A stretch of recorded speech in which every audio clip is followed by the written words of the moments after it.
Isang kilong manok. Suka. Paminta. Oh, andiyan ka pala. Welcome to Midnight Crisis.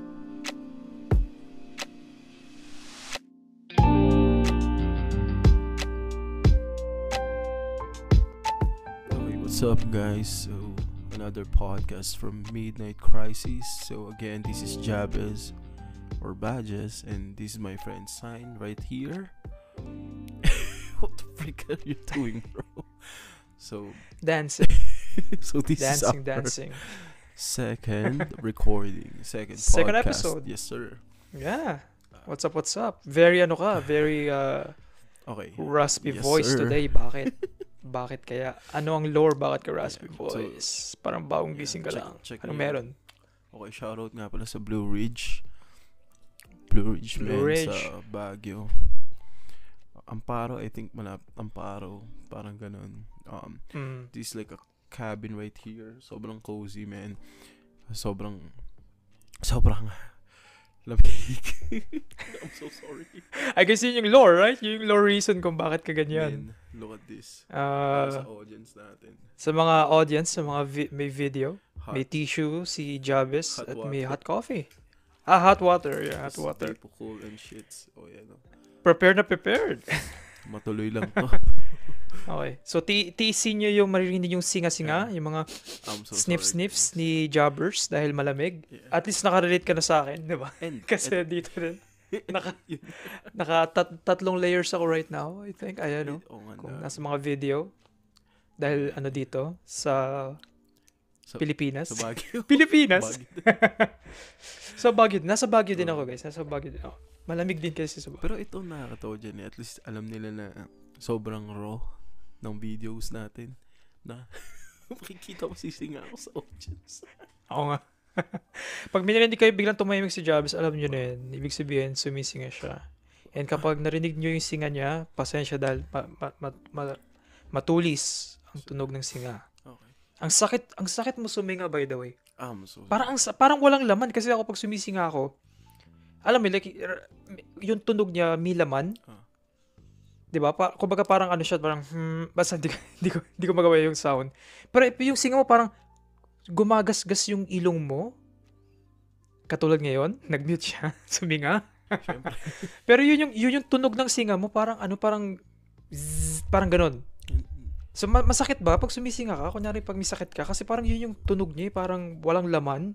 Right now, ang dry kasi ng ilong. Siguro dahil din sa humidity ng dito. So, yun yung masakit eh. Ewan ko.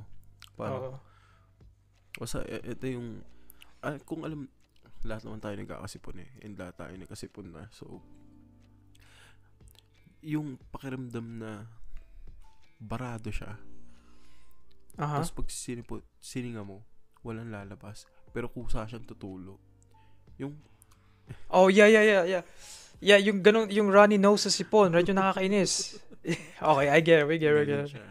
That's why, Yun yung annoying.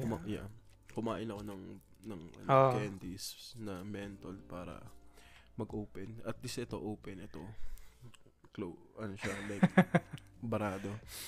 Well, pero may gumagana pa, right? May gumagana. Kaya sa mga kapwa natin, tao dyan, na nakikinig, tao mag-exercise kayo, pataasin yung immune system niyo. Huwag na tularan. Pero to be fair, I feel like kasi, syempre nasa mainit ka, tapos bigla kayo pumuntang Baguio. I guess hindi yung impact ng lamig na yun. Parang nabigla yung katawan, wow, guy, wow, what the fuck, lamig. Yun nga. What the fuck, lamig. Yeah, so I guess kaya nabigla lang yung katawan mo. Actually, Pero, yeah, I guess, kamusta yung Baguio dyan? ngayon, Dahil, hindi kami masyado you know, Parang hindi naman ka. So, February ngayon eh. And, eto, man. So, nirecord natin ito ng 25, di ba? Ng 2:58 a.m. dito. Sige, isplok mo na lahat ng natin, Hindi. family secrets. Hindi, ang sinasabi ko lang. Para makarelate siya, sasabihin ko na kinancel ni BBM yung non-working holiday ng EDSA Revolution. I'm just saying, man. Dapat mag-extend pa kami. Kaso dahil doon, kailangan na namin umuwi. I mean, work is work, diba? It makes sense talaga. Pero, yeah.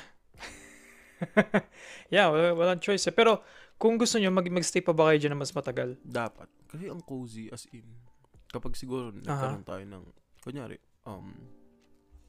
pag uuwi ka, di ba? Dito lang tayo. So, actually, sobrang mura lang. Like, affordable talaga siya. Hindi siya yung, kunyari, stay ka ng 2 days, hindi na masakit yung ano nyo. Stay nyo. Tsaka kung sa mga sa mga may video source, mukhang maganda yung background. Baka nasa cabin. Yeah, mukha ka nasa cabin talaga. Ang cute. Very cute yung design. Yung bigla na lang, may mga axe dun sa pintuan nyo. Yeah, parang nasa American house ka, nasa secluded American house. Parang ganun yung itsura ng bahay. Pero at least naramdaman mo na yung nararamdaman ko for the past few months. Na talagang nginig ako. Sobra. Barado to. Lamig talaga. Damdam ako. Yeah, imagine mo yan, but patagalin mo siya ng mga 3, 4, or 5 months. Yung lamig niya. Increasingly lumalamig or decreasing yung lamig. Decreasing yung temperature. Parang gano'n. Yeah. So at least nakarelate ka na. Din nga eh. Pero yeah, nasplok mo na yung ating family secret. Recorded to February. Pero by the time na na-release to, I think 2 days before my 25th. So, very scary. Yes, scary number, right? I think last episode, pag-usapan natin yun about sa age of 25, growing and yung mindset. Sa mundong to. Mindset. And yung mindset changes, yeah. Very exciting. Kamusta kaya si March 14 pala. Si March 14 Sign and Jabez, buhay pa ba sila at okay ba sila? I hope. Are they healthy? I hope naman. Yeah. Ilang linggo na lang yun eh. Oh, yeah. Pero yeah, so for today, very exciting kasi ang topic natin, hindi kasing deep katulad ng first episode na talagang chill lang tayo today. Unang episode pa lang. Chill lang tayo this episode. This episode, ang topic namin, very close to our hearts, and dito kami super nagbabonding ni Jabez. Yes, sir. Over the course of our 10 plus years of friendship. Kaya na-develop din yung Midnight Crisis kasi lagi kaming gising ng gabi, madaling araw. At kung hindi kami nagiging philosophers sa gabi, nagiging kami, movie critic. Yeah, the jinx, yeah. Movie critic kami. Movie critic, yeah. Dahil nanood kami ng movies, films, minsan TV shows, right? Kung may may gusto ko ipanood sa mga TV shows. Pero yun yung routine. Pag, kami ng popcorn, microwave, or siomai. Kung anong nasa rep, pansit canton. Hotdog, Mountain Dew, hotdog. Chicheria. Yeah, ganun yung combo. Chicheria, cheesy, or ano pa ba yung chicheria? Ano pa ba yung chicheria? Cheesy or nachos, spicy barbecue. Oh, sarap. Yun, tapos nanood lang kami ng movie. Usually isang movie lang. Pero minsan, pag trip ni Jabez, pag spicy ang gabi, parang, pwede pa tayo manood ng isa pa. Kapag hindi pa tayo pinapatulog ni nanay. Pag hindi pa pinapatulog, or parang nasa mood pa, kunyari may moving hindi namin nagustuhan na kailangan natin i-refresh yung utak natin. Second movie. Parang, yun? Palate cleanser, parang gano'n. Palate cleanser, yeah, yun yung term. Pero yeah, yun yung naisip namin this time na i-explore para mas makilala nyo ang nyo as audience, kayong tao, mga tao. Wala pa kayong names no? Kung ang trip namin sa film. So gagayahin namin we've been using Letterboxd si Jabez.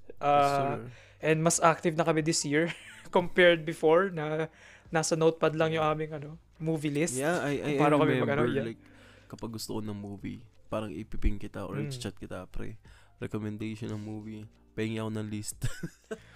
Yeah, nasa nasa notepad ko dun sa phone. Like as in nakalista doon, ilang years na siyang nag-iipon lang. Like pag napanood ko siya, like dilista ko lang doon. Nandun yung watchlist. At some point, isip ko, pati ko gamitin yung Letterboxd kasi mas organized, di ba? Tsaka parang social media siya, so might as well. Actually, ikaw din lang nakapagpa-influence sa akin gumamit ng Letterboxd. Kasi nanonood lang ako and kinakalimutan ko yung, yun, mga film. Yeah. Hindi naman totally kinakalimutan, pero hindi to the point na kailangan ko siyang ilog. Shoutout sa Letterboxd, sobrang galing. Kasi, makikita mo dun yung rating, genres, like, ando na. Like, hanap ka lang ng movie.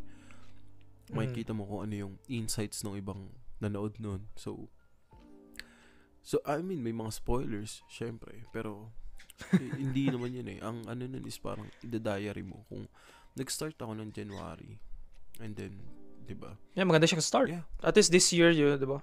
Mare-record yung buong taon mo.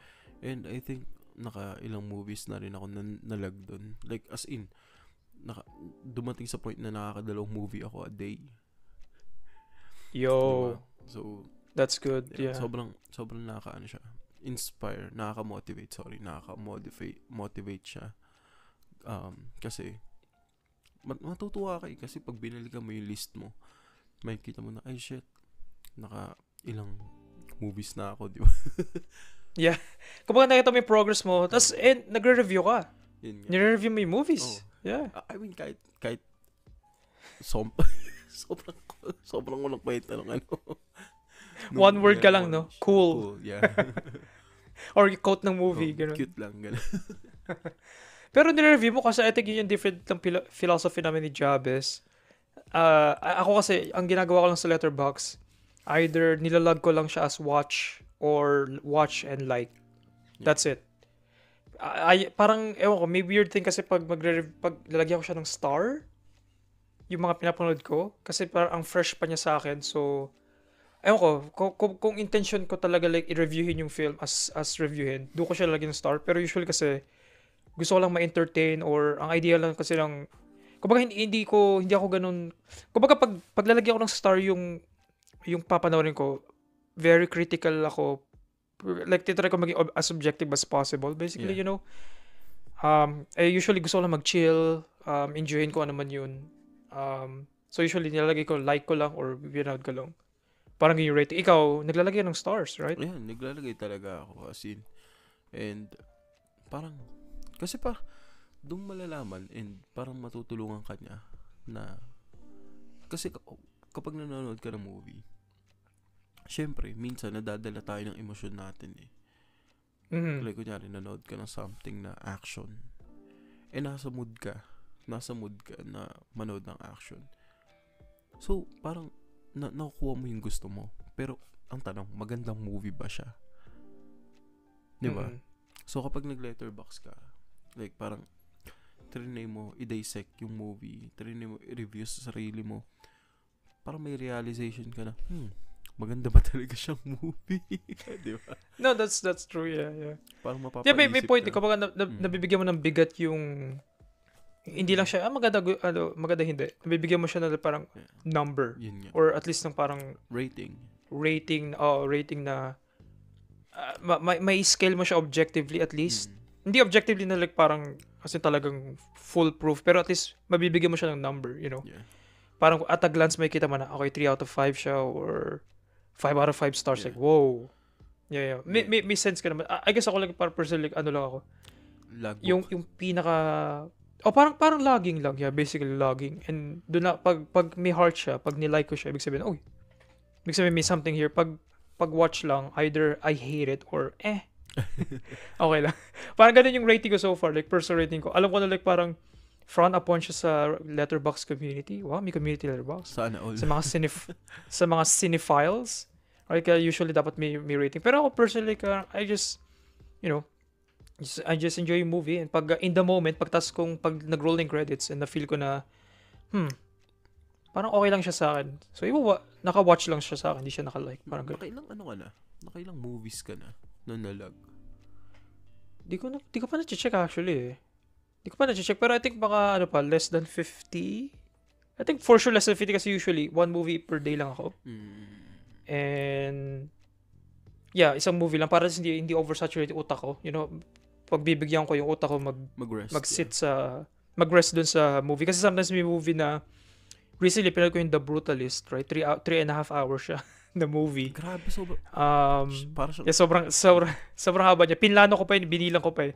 Okay, 3 oras. So, mga anong oras ako Kailangan mo matatapos. talaga Parang binilang ko mag-prepare. talaga Like, siya. kailangan may Oh, prepare nag-prepare talaga ako like kapag parang manonood ka 3 hours mental na movie, man. hindi for sure like mentally pinipare ko sarili ko okay manonood lang ako ng halos 3.5 oras. So okay, I'm gonna focus ganun. Yun nga. Pero hot take, I think yun yung hot take. I guess wala pa tayo sa main topic, pero okay lang sa akin yung The Brutalist, right? Okay. Kasi narinig ko yung Brutalist na nominate siya, di ba, sa Oscars, tapos ang daming buzz na maganda yung Brutalist. Pero okay lang siya sa akin, you know? Question. Maganda siya visually. Yeah, what's up?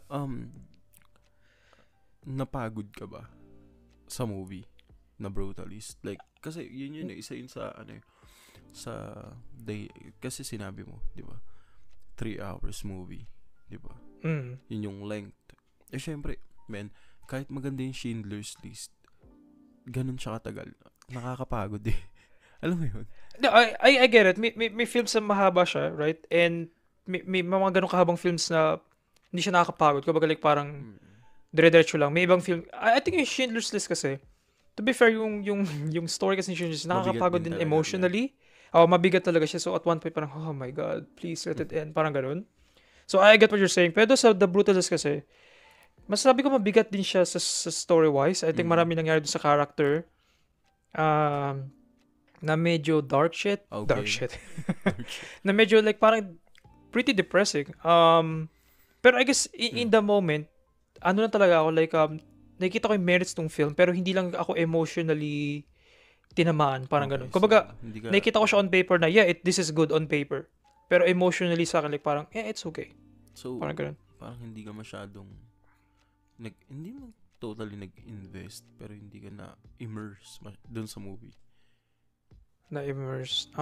Kasi like, may mga movie na sobrang immerse ka eh. Tulad nung sinabi mo kanina na 3 hours, di siya nakakapagod. Man, yung hindi siya 3 hours, pero kapag gusto mo yung film, sobrang gaan niya panoorin.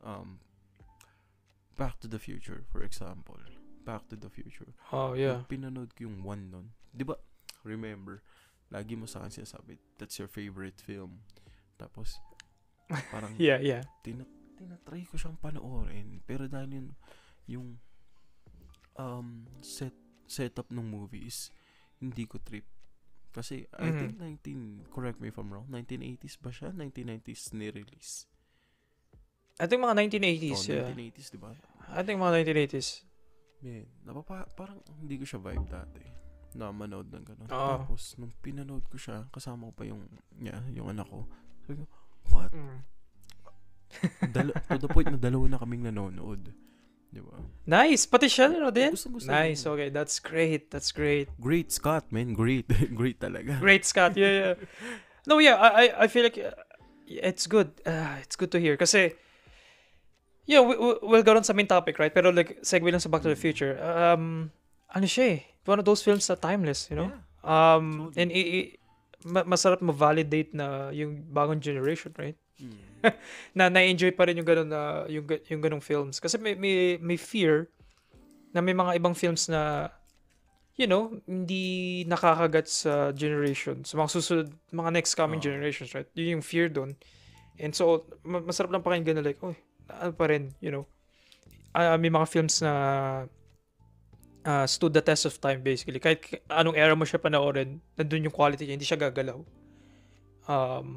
So that's great. That's great na nanood. Na-hook siya. Na-hook yung anak mo. Like, tatlong film siya. Naalala ko yung third film, pinanood namin. Kagigising niya lang. Umaga. Kagigising lang. Alas 7. Tapos bumili lang ako sa Starbucks ng cookies. Tapos nag-start kami mag-film. I mean, in-start na namin yung film. Sobrang, ang ganda ng araw na yun. Question regarding dun sa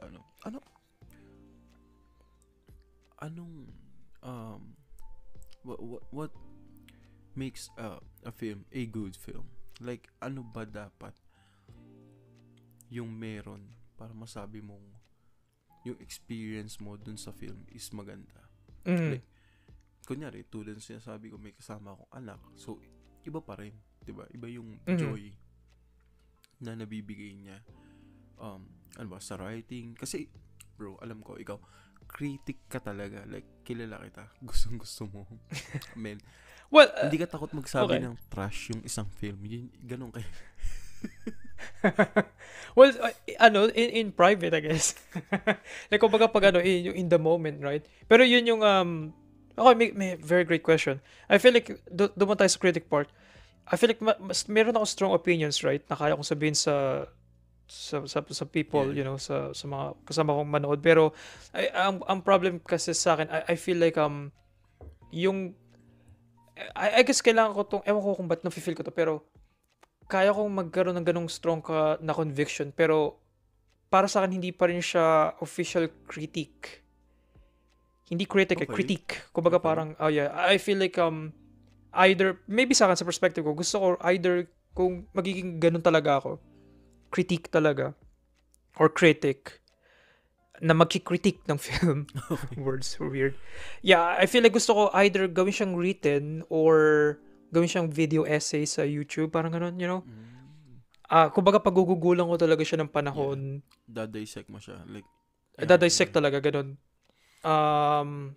That's what I mean by kumbaga, malakas yung conviction ko verbally, pero I feel like kapag hindi ko siya consider as official pa sa hanggat hindi ko talaga, kasi may films na baka pangit or maganda, quote unquote, pero maybe pag tumagal, pag pinanood ko ulit, kasi hindi ako maka-rewatch na person pag nanonood ako ng film.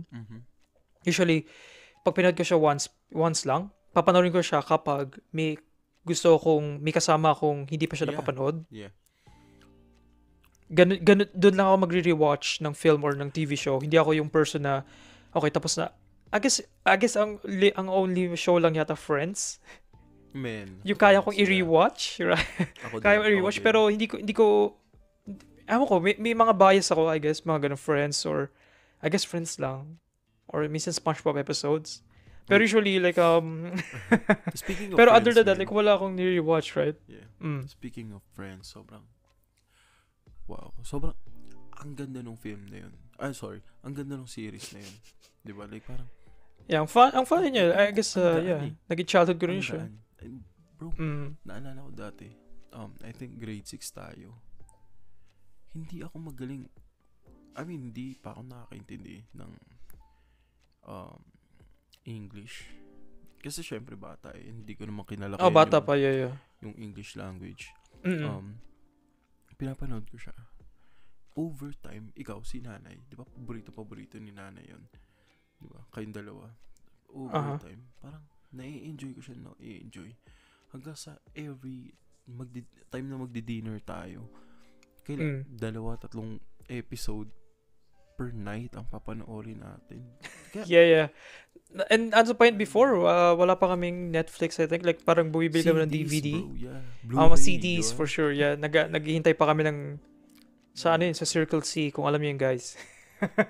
Shoutout sa mga gumagala sa Circle C. Yeah, mga Congre boys or yeah, girls. mga Congre boys. Yeah. At as in talagang merong suki si nanay dun sa isang, yung bilihan ng mga CD, right?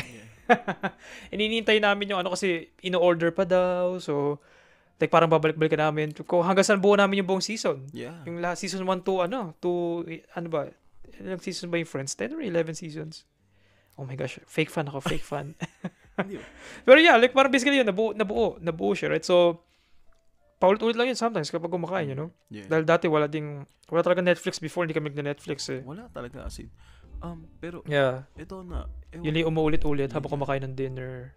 Pero hindi natin makakailan na naging part ng culture talaga ng Pinoy ang panonood gamit ang Blu-ray. Kasi before, ito yung isa sa mga nakakalungkot na childhood experience, I guess. Meron kasing Video City sa Tandang Sora Palengke. Oh my gosh. Yes, Video City, bro. Di ba? You're dating us, okay? Na-date mo yung edad natin talaga. Sinabi na natin ko yun, na 25 naman tayo. So, bakit hindi? Hindi yung pero like parang lalong na-zoom in yung, oh my gosh. Ang tagal. Mo siya. Tagal na natin. Yes, yung rental. 3 days or 7 days. Diba? Tapos, I think bago pa yung Avatar nun, yung kulay blue, yung mga higanteng blue. Yeah, mga blue people. Blue people. Si James Cameron, yung Yeah, Avatar. James Yeah. Cameron, yeah. Parang, nung pinanood, parang hinintay, eto, nag-aagawan ng CD before. Kasi normally, 2 copies lang Wow, siya. seriously? Tapos kapag may bago, may latest, for sure wala yun sa shelf. Like, kinuha na. Yeah. Kinukuha na, yeah. Narentahan. Yeah, man. Naalala. Tanda ko yung amoy ng Video City Yung amoy. May amoy siya right? Aircon, tapos yung amoy nung yung aircon tapos yung vibe talaga iba. Ang amoy ng plastic na hindi ko ito yung hindi siya explainable hindi ko siya mapuput nito words pero pag naamoy ko yun for sure may mga smells na naka-attach sa isang memory, right? I feel like pag naamoy ko yung ganung smell like parang kung sa Ratatouille, right? Si Ego. Ibabalik ka dun sa yung food critic, like, babalik talaga ako kasi like, may amoy may very specific na amoy na, man. Yung innocence. For sure. Meron akong kwento dyan I feel like, kasi ang weirdly, kasi diba yung humans ako, naging mascom, ma-theater kid. Pero before, hindi ako lumaking theater person. Okay. And I remember may isang time na, yung si nanay, nagre-rent siya ng movies. Siya kasi talagang namin. I guess yung taste ko na-develop ko rin dahil kay nanay. Pero ito yung weird na outlier kasi, naghanap ko ng movie to watch. Tapos, ni-rent niya yung, Edward Scissorhands. And ang problem doon, akala niya action siya. Akala niya action. Okay. So, nung, I guess yung first 10 minutes, nagpinlay niya. Siyempre, sinaksak namin, pinaro namin, umuwi na kami. Pero namin siya. Nung narinig niya kumakanta na, nagdalawang isip siya. Wait lang, ano to? Bakit kumakanta sila? Sabi na. Tapos hanggang sa, musical to sabi niya. Babalik natin, ayaw ko ng musical. Nag-stick sa akin yun. Ewan ko kung bakit, bata pa ako nun Pero nag-stick sa akin yung memory na yun. Hindi ko, basta yung kanta mo sa yung introduction ni Edward Scissorhands, right? Edward Scissorhands ba? No. Oh my God, hindi. Yung barber. Mali pala ako. I'm a fake movie person. Yung barber person. Basta yung barber siya. Sweeney Todd. Sweeney Todd. Yun, hindi pala siya. Kasi, okay, nalito ako. Kasi hindi ko pinapanood yun. Yung Sweeney Todd. Pero alam ko lang yung ganung song basta. Yun, Sweeney Todd pala. Oh my God. May red sniper na sa ko. Sa ulo ko ngayon. What can I say, Fake bro? fan. Johnny Depp. Pero yeah. So. Mga Johnny Depp person. Yeah.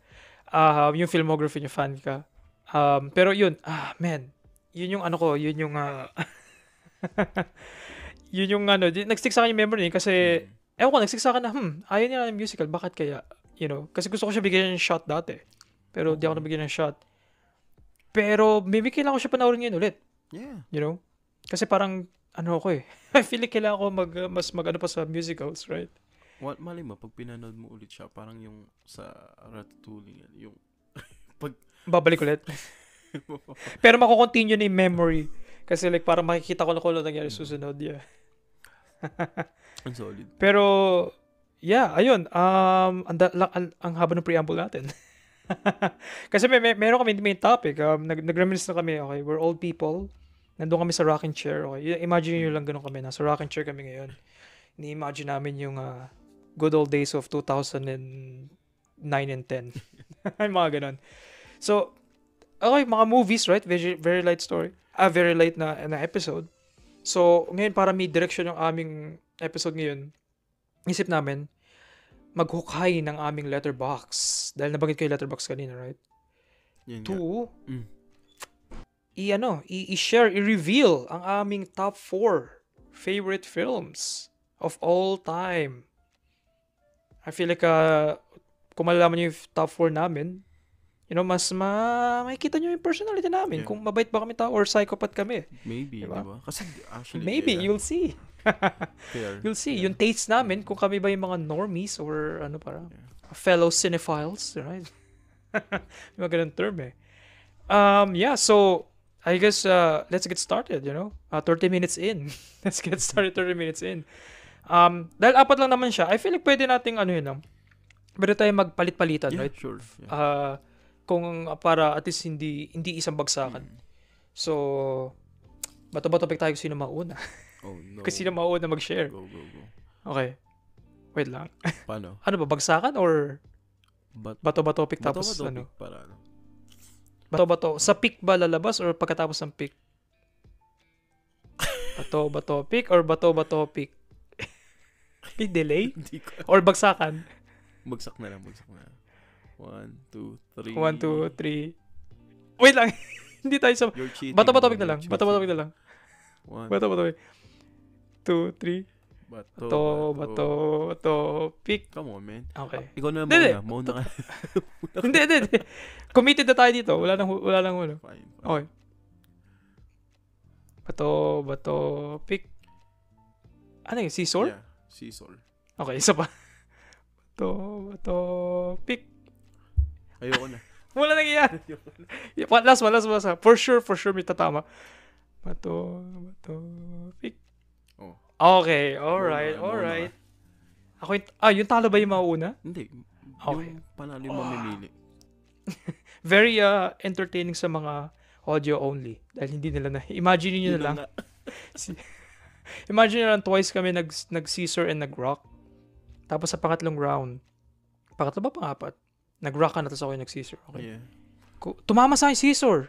Kasi nagkamali ako sa Sweeney Todd and sa Karma Edward yan. Scissor, right? Karma. To be fair, kasi barber siya eh. Remember ko lang may hawak Actually. siyang scissor. Okay, sorry, yung childhood memory. Feeling ko, isa yun sa mga film ni Johnny Depp na medyo confusing din. Diba? Like, Sweeney Interesting. Todd. Kailangan ko na siya talaga yung Scissor Sweeney hand. Todd. Pero si Sweeney Todd yung barber. Like, I mean, pareho silang barber. Pero, main... Barber din ba si scissor hand person? Hindi, I mean... Lumalabas. hindi siya totally... Hindi ako masyadong sa filmography ni Johnny Depp. Hindi ako masyadong... pareho kasi silang barber eh. Pero kasi yung isa, killer na barber. Tapos yung isa is... parang, siya... Ano ba siya? Mutated person? I guess, okay, kailangan ko siya panoorin for sure. Revenge si Sweeney Todd eh. Parang ganun. Yun okay. Revenge talaga. So, okay, sign. Pero this gets mo kung bakit ako nalilito, right? I-rescue mo ako sa I think may mga makaka-relate talaga dyan sa part. Okay, thank you. Okay, binigyan mo ako ng escape rope. Thank you. Okay, kukunin ko. Okay, so, ano ba? Let's see. Tingnan natin yung ating letterbox. Okay. And I think ang una kong favorite film of all time, 12 Angry Men, yung 1957. Okay. Yung black and white. I can relate. Yes, yun ang, yun yung akin. I guess mabilis na explanation, right? Ako, nahubog ang aking taste sa film. Hindi ko siya napanood ng bata ako. Napanood ko lang siya nung high school ako, I think. High school? I think mga junior high or senior high, sa dalawa. Yeah. Super, ewan ko, yun yung mga one of those films na nag-click talaga sa akin. Kasi, ang ganda nung setting, yung legal exploration yun, yung philosophical, yung exploration ng pelikulang yun. Sobrang kakalikutin. Yun talagang, yes, yun one of those films na like hanggang ngayon, kung wala man, kahit black and white siya, right? Yun yung talagang forever solidified din as one of the best films talaga. For me personally, talagang binuhat. As in talaga, na-explore niya lahat ng characters, lahat ng 12 na characters dun sa film na yun. Very, sila lahat, like, lahat yung personality nila, kitang-kita mo. And, lahat sila very distinct, and yung script sobrang, basta parang in-explore nila yung everything na pwede mong i-explore sa setting na yun, dun sa pagiging jury sila.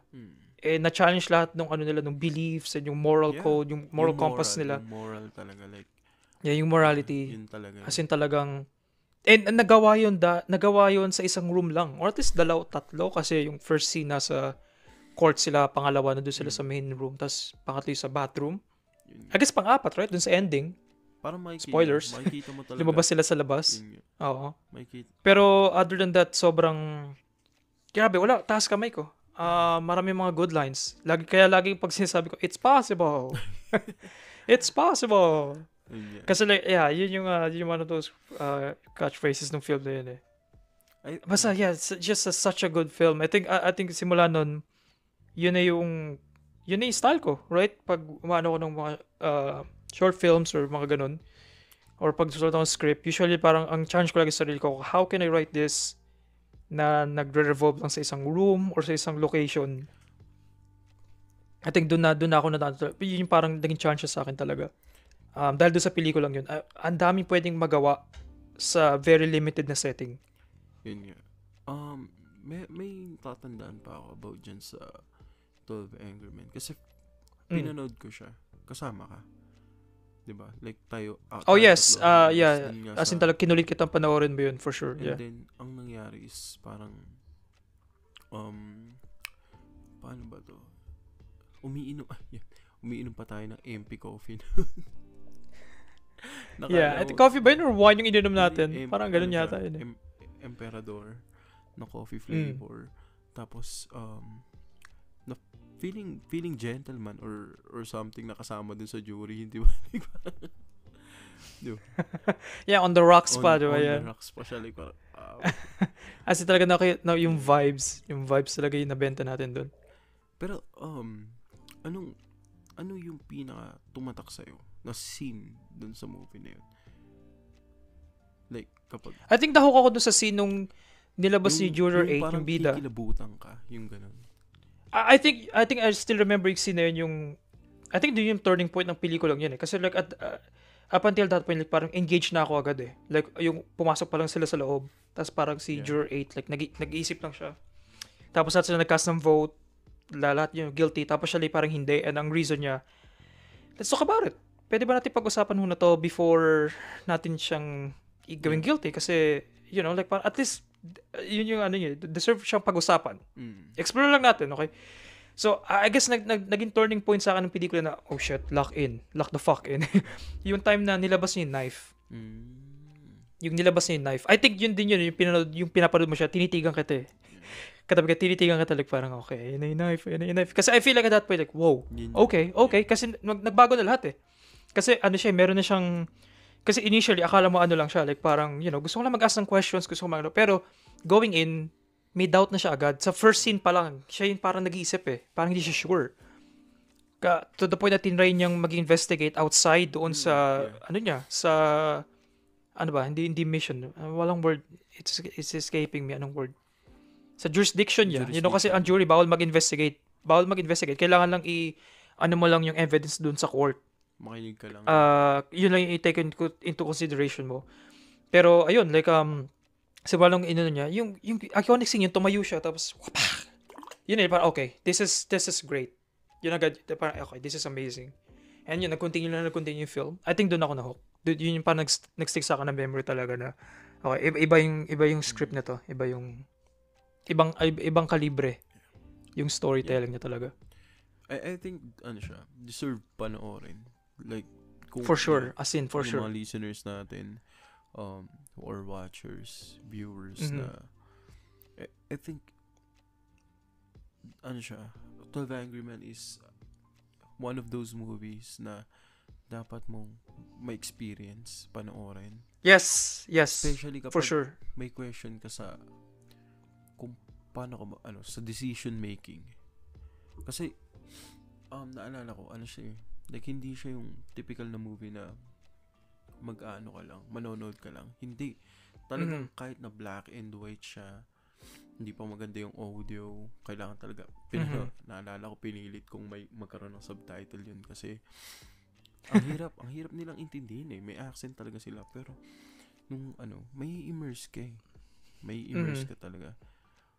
Tapos, parang isa ka, ito yun, naalala ko, isa ka dun sa jury. Nung pinanood parang napapaisip ka rin. Like, innocent pa talaga yung accused, right? Like, parang, kasi isang shot lang yung pinakita sa'yo. Isang shot lang. Yeah. Nung accused. Isa lang. Sa una lang. Yun lang yun. And then, that's it. Ikaw na ba? Kung, you be the judge. Yun nga, you be the jury pala. Hindi pala you the judge. So, basta it's just a feel that, like, after ko siya panoorin, like, na redevelop niya yung my way of seeing filmmaking, screenwriting, yung storytelling, basically. And super inspired ako to the point na yung mga kinreate ko is since then, like parang usually one setting lang, one location. Yun, like parang yung creative limitation na yun, like super na-enjoy ko yun. And hanggang ngayon, like nasa utak ko siya. You know, yung ganung idea na ayoko maging bombastic sa settings, ayoko kung iba-iba tayong location. Gusto ko the lesser the better kasi ang dami kong pwedeng mahimay dito sa scene na to or sa location na to, like parang like hindi lang to yung scene sa akin, hindi lang siya parang set dressing ng scene.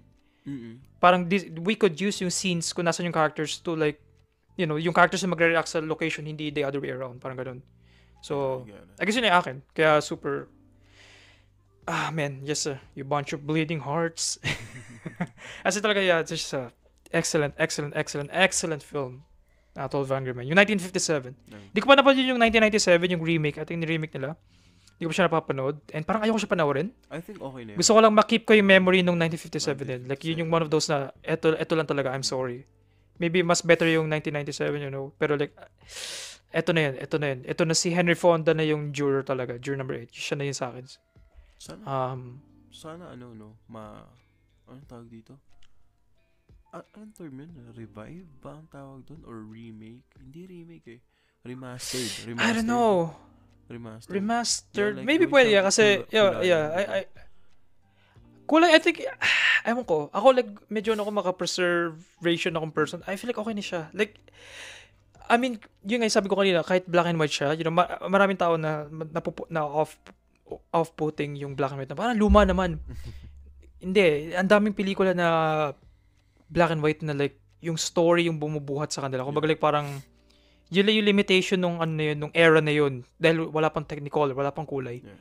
Pero please pay attention sa story kasi like, may mga stories na arguably mas better pa compared sa mga stories ngayon.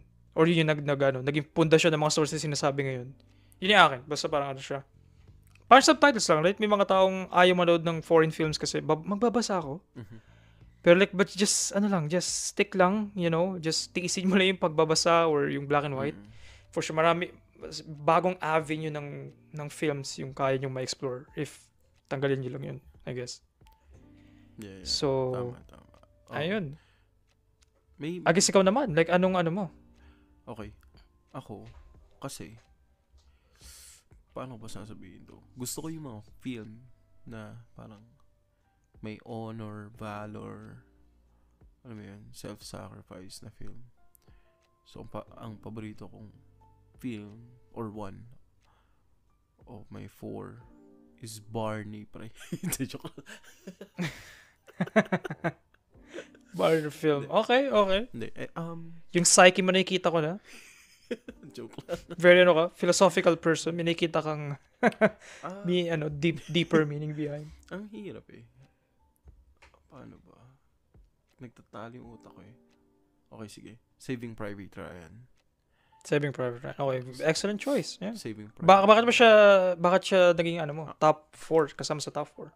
Merong mga merong 13 hours 13 hours Battle of Benghazi. Secret Soldiers of Benghazi something. Meron ding Hacksaw Ridge. Pero iba yung pagkakagawa sa Saving Private Ryan. Like yung story ng film, yung lines ng film, makikita mo yung yung parang as a soldier, di ba? Yun yung mga film na ako personally na immerse ako, lalo na yung isang scene doon na basta nasa tower yun, sobrang. Yung ba yung sniper? Okay, spoiler. Yung ba yung sniper scene? Hindi ko sinasabi. No, hindi naman siya, like, I think mga broad strokes lang naman, right? Like, sniper, yung ba yung sniper scene? Na dun si Fast and Furious person, yes, tama? Sir. Yan, sniper. Yeah. And then yung... Yeah, that's a good scene yun, yeah. I remember. At saka yung syempre yung famous na nung si Forrest Gump. Si Tom Hanks, yeah. Dun sa ending, right? Nasa bridge. Yeah, iconic yun, yeah, for sure. Pistol. Yeah. Diba? Injured. Ang badass, right? Pistol, injured. Kalaban mo, tank. Yeah. Diba like, come on. Sobrang solid nun. Yeah. Actually, sobrang, biglang nag-aano yung utak ko. Yun yung, ewan ko, nung kasi, like, yung idea na halos lahat ng kapatid mo na nagpa-enlist, nawala. Pinauwi ka ng nanay mo, yung idea parang na yun eh. Yes, diba, yeah. Parang, kaya ka nag-argument, diba, doon nakita na nila si Private Ryan.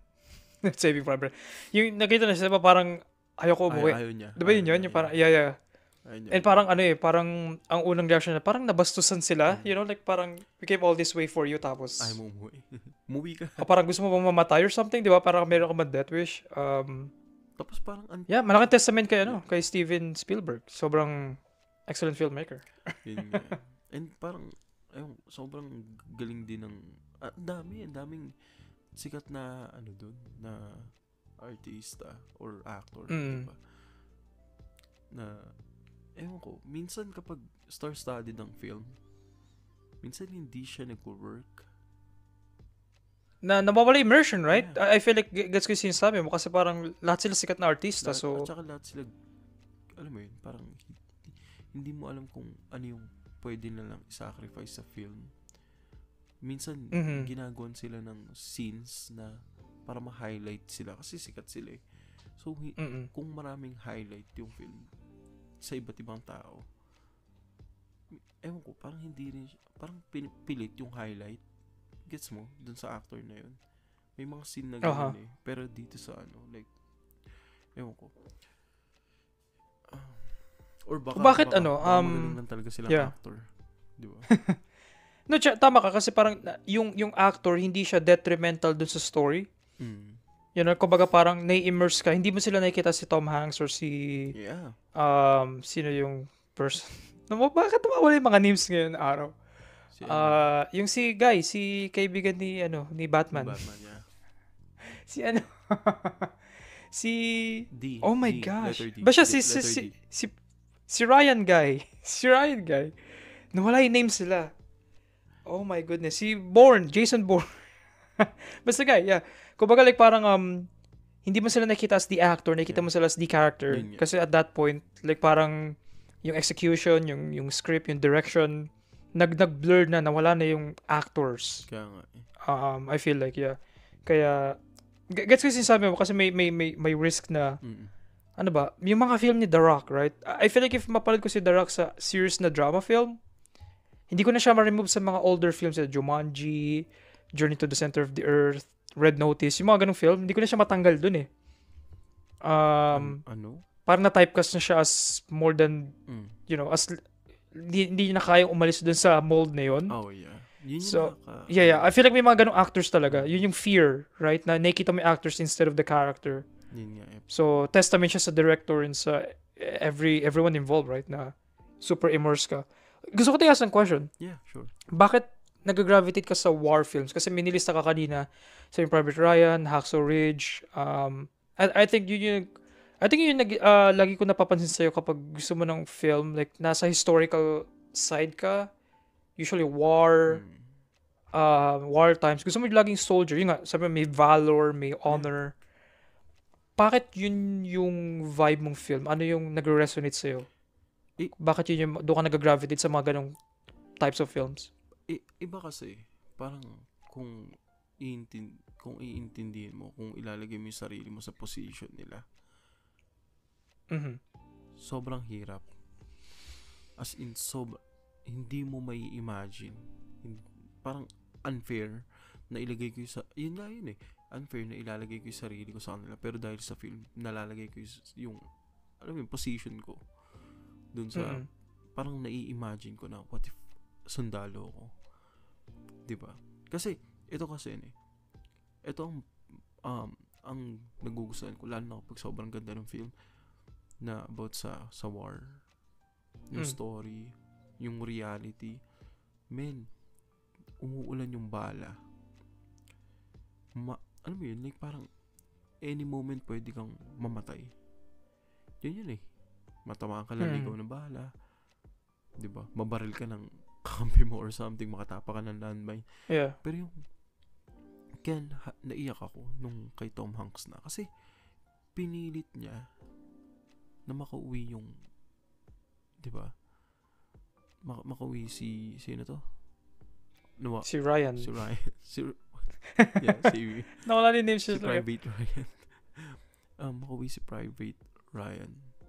Kahit na halos mamatay na yung, alam mo yun, ang dami namatay sa crew niya eh, para iuwi yung isa. Yeah. Diba? Yeah, yun nga yun. Yun din yung inano sa kanya. Yeah.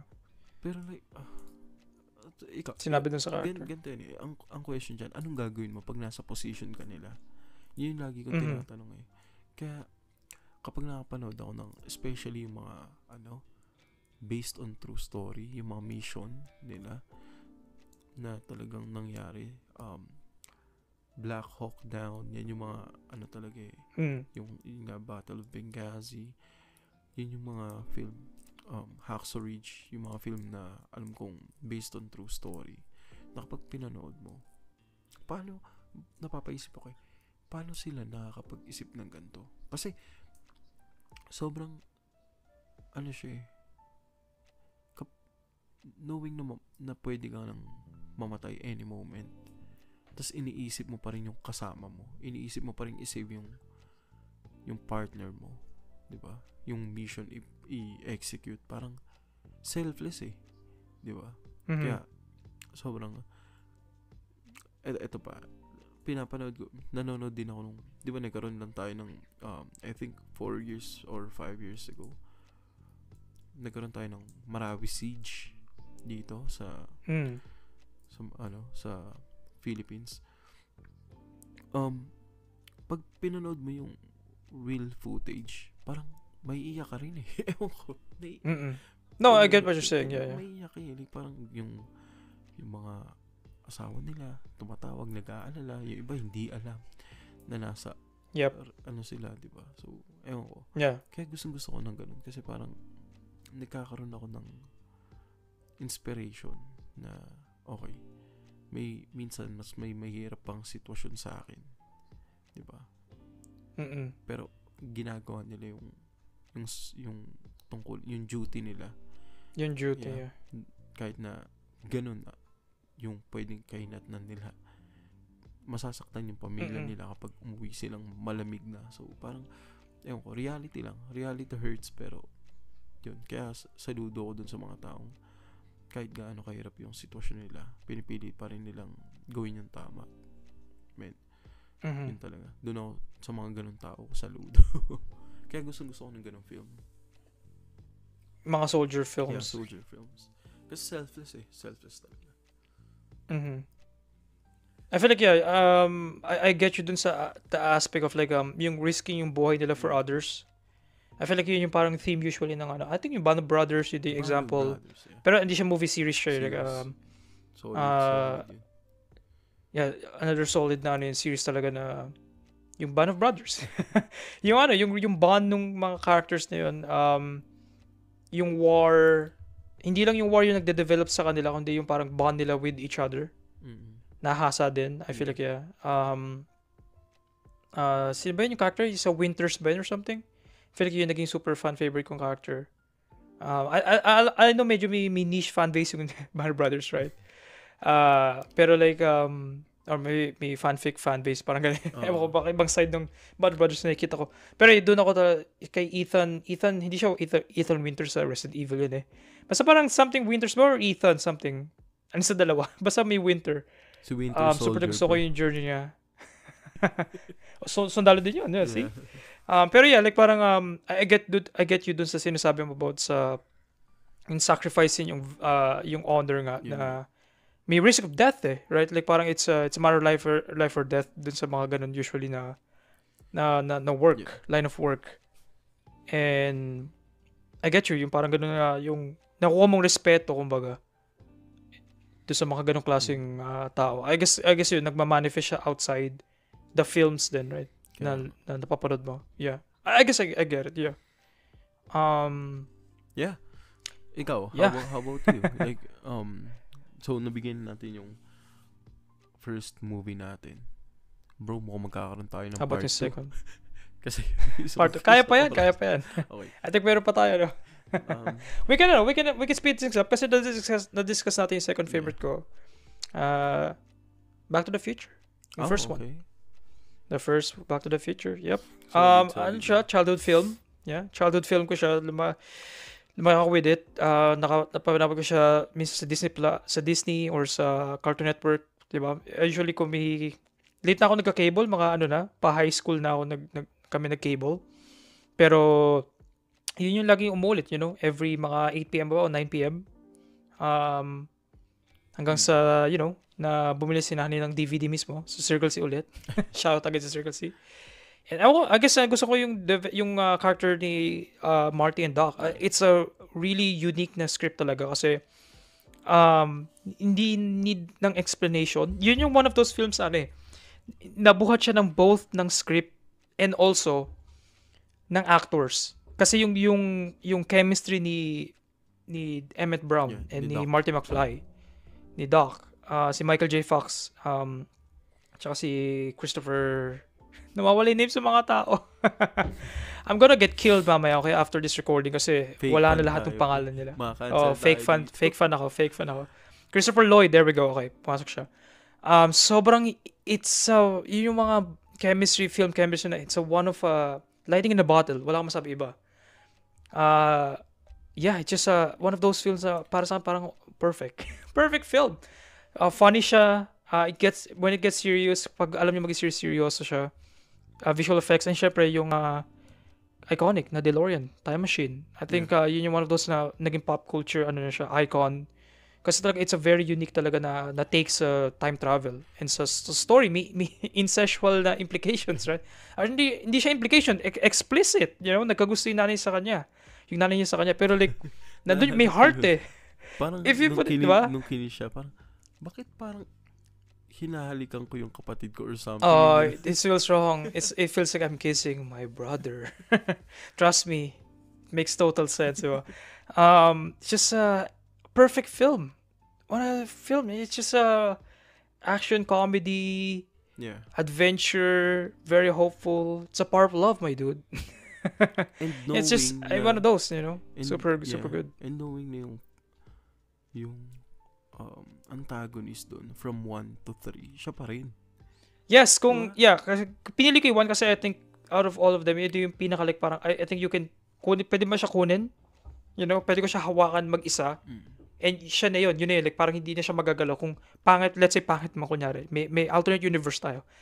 Alternate 2025 na pangit yung 2 and 3, I feel like hawak ko pa rin yung 1. Kumbaga like okay na to, hindi na siya magagalaw ever. So pero kung babagitin mo yung 2 and 3, like perfect trilogy, like they did it, they pulled it off, na hindi pa uso that time yung back-to-back na shooting. Kasi yun yung ginawa nila sa part 2 and 3 back-to-back siya to the point na may trailer pa ng part 3 sa ending ng part 2. Kasi talaga sinut nila back-to-back yung film na yun. As in, alam nila kung saan pupunta yung story. Lalaro nila. Compared to Star Wars. Pero yun, like, sa sequel to Star Wars. Pero yun, like, bro, sasaksakin just something na like, lightsaber dyan sa likod. And yung commitment ni Robert Zemeckis tsaka ni Bob Gale na hindi gagawa ng part 4 ever. May recent statement sila na, fuck you. Kung gusto nyo may part 4 kami, hintayin nyo kami mamatay. Yung sabi niya. Yung parang, kumbaga, like, parang, meron akong big amount of respect kasi dahil sa age ngayon of remakes, reboots. Hindi ko alam parang siyang Yeah. Minsan kasi ang movie, sa sobrang ganda niya, nagiging brand siya. Nakapag yes, I agree. Ng another movie, parang parang nagba-backride pigi, ano yun, parang yes. Hindi siya, nagpipiggyback na siya sa legacy ng old films, right? Like, gets ko, maganda yung film, pero wag niyo naman siyang gatasan. Yes. Nasisira yung legacy ng film eh. Like parang, ewan ko. Hindi I agree. Kaya nga ang daming mga films na okay, Venom. I said it, bro. I said it, yeah. I'm sorry. Gusto ko. Venom. Yung actor. Pero yung story, like, kadiri. It's one of those, it's a story na like, Pinilit, it's a film. Pinilit. Like, it's the film of all time, yeah. Tapos, ang daming naniniwala na namatay na ang MCU pagkatapos ng Infinity War. And ito yung isa sa dahilan kung bakit sinasabi ng tao yun. Tinatry. I mean, wala masama pero I'm sorry, man. Nilagay ko siya sa letterbox ko ng ang sama ng panlasa ko. Ano yung nilagay mo sa letterbox? Like, I think 1. Tapos, Yung Venom 1? Hindi yung... Pinanood mo siya? Pinanood ko yung 3, di ba? Like yung 2 and 3. Yung 3. Yung 1 maganda. Maganda yung 1. Gusto ko siya. Pero nung... Ewan ko, sobrang... I think, isa sa trilogy na nagustuhan ko is Guardians of the Galaxy. Pero after nun parang... Wala na ako nahanap na iba. After that. To be fair, nakakalito kasi like gusto ko like correct ako sa atin. I think yung Venom hindi siya part ng MCU. Like part lang siya ng vaguely maybe-ish kasi like parang doon sa ending ng No Way Home. No Way Home ba 'yon? Pero like parang in a way doon sa part 3 ginawa siyang non-canon. Ang weird nun kasi like yung bar person binago. I feel like tinanggal lang siya pero ang safe hindi siya part ng MCU pero agree ako sa'yo dun sa part ng MCU na pangit na yung MCU ngayon. Ito segue lang a bit. I feel like yung writing. At dahil yung core talaga ng everything ko ba't hindi nagsasucceed yung mga recent films sila ngayon. Ay pinakamalaking bomb nila yung Ant-Man. And yung The Marvels as of this recording. And I think yung Captain Falcon, Captain America, Brave New World, I think nagfa-flop din, I think. Yun narinig ko nakikita ko sa huling articles. I feel like hindi siya nagano kasi yung reputation ng Marvel talaga is sinking kasi yung shows nila walang masyadong nanonood. Ang dami nilang shows na nagtataka yung sarili ko, yung sinanay dati na fina-follow niya lahat ng MCU films.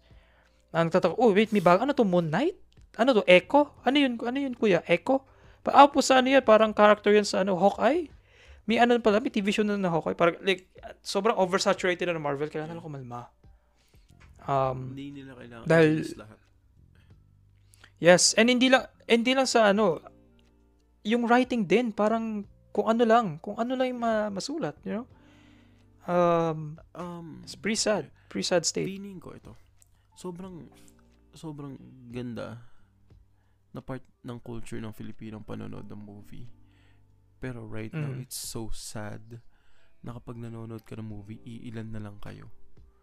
3. Well, diba? kasi, 2. tanongin natin, magkano na ba pelikula ngayon? Alas kalahating libo na. Hindi siya surprise. Well, hindi lang surprise. Pero like, gets ko, pre-pandemic, pre-pandemic, ang pelikula natin, 180, right? Remember? 180, 200, 250, mga sa pababa. 400 na. 410, 420? Yeah. Alos kalahating libo na siya. I think, I don't know, mas, magkano ba subscription sa Netflix ngayon compared sa isang pelikula? Yeah, it makes diba? sense. Yeah. I feel like yun din yung kaya nalulugi yung ang dami natin segue, right? Pero tama, na-bring up ako yung movie, yung theaters natin. Ang sad nun. Subscription ngayon yung mga Yeah. Pero, sobrang, hindi ako lumaki na nanonood ako ng film sa theater. Pero, ang sarap lang isipin na yun yung isa sa magiging way para mag-bonding yung family. Like, tara na. Family, yeah. Kasi ganun ang culture eh. Na unti-unti na nakikita na namamatay na. Tara, punta tayo. I think mahirap na ngayon yun eh. Kasi kung let's say minimum wage ka, magkano ba minimum wage ngayon? 570? Let's say 600, per day yung work mo. I feel like, sulit ba yun na yung isang buong araw mo na work, isang ticket lang yun for you. Wala pa yung pamasahe, pagkain, popcorn, wala pa yun, right? Let's say, kunyari family of 4 kayo, nanay-tatay, or nanay-nanay, or tatay-tatay, tapos 2 anak, or like, dude, hindi kasha. Hindi kasha yun. Isang linggo ng work mo, right? Like, hindi ka pipili manood ng movie at kumain. Like, hindi siya sulit.